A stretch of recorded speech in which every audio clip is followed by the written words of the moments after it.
American Management Association EEI model Executive Emotional Intelligence Model ဆိုပြီးတော့သူတို့လုပ်ထားရှိတယ်အဲ့ဒါလေးကလည်းအရန်နားလည်ဖို့လိုရပေါ့နော်ဆိုတော့တစ်ဖက်မှာပါရှိလဲဆိုရင် तू ကလောက်ရမှာနှစ်ခုရှိရယ် read နဲ့ lead နဲ့နော် read ဆိုတော့ဖတ်မယ် lead ဆိုတော့ဥဆောင်အောင်မယ်ဘာကို read လုပ်ရမလဲ read yourself ကိုယ့်အကို read လုပ်ပါဒါခုနပြောတဲ့ self awareness ပုံစံမျိုးနော်ပြီးတော့ဗာလဲ read others သူများကိုလည်းဖတ်ပါသူများကိုလည်းဖတ်ပါဆိုဒါ empathy ဒါကြီးလာပြီနော်သူများရဲ့အခြေအနေကိုသိရမယ်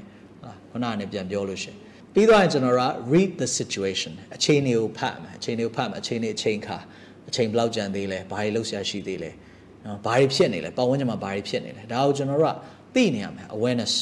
အဲ့သုံးက self ရဲ့ others ရဲ့ situation အဲ့သုံးကိုသိနေရမယ်လောကကြီးမှာဘာတွေဖြစ်နေလဲနိုင်ငံရေးစီးပွားရေးလူမှုရေးအခြေအနေကဘယ်လိုလဲကိုယ်ပတ်ဝန်းကျင်မှာဘာတွေဖြစ်နေလဲဒါတွေလည်းသိဖို့လိုတယ်နော်ပြီးတော့ lead yourself သူများကိုဥမဆောင်ခင်ကိုယ့်ဟာကိုယ်ဥဆောင်ရမယ်ကိုယ်စိတ်တကြနေကိုယ့်ကိုပြန်ဆွဲတင်ရမယ်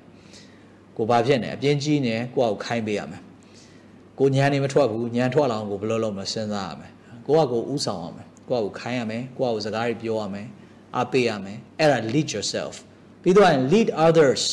သူများတွေကိုလည်းကျွန်တော်တို့ကစိတ်တကြနေဆွဲတင်ပေးရမယ်သူများလိုအပ်ချက်တွေဖြည့်ပေးရမယ်သူများကိုဥဆောင်နိုင်ရမယ်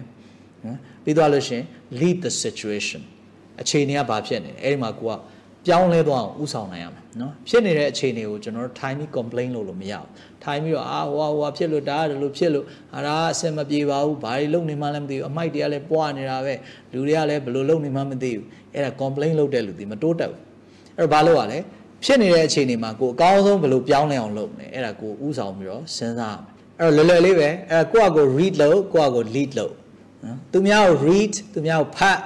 သူများကိုဥဆောင်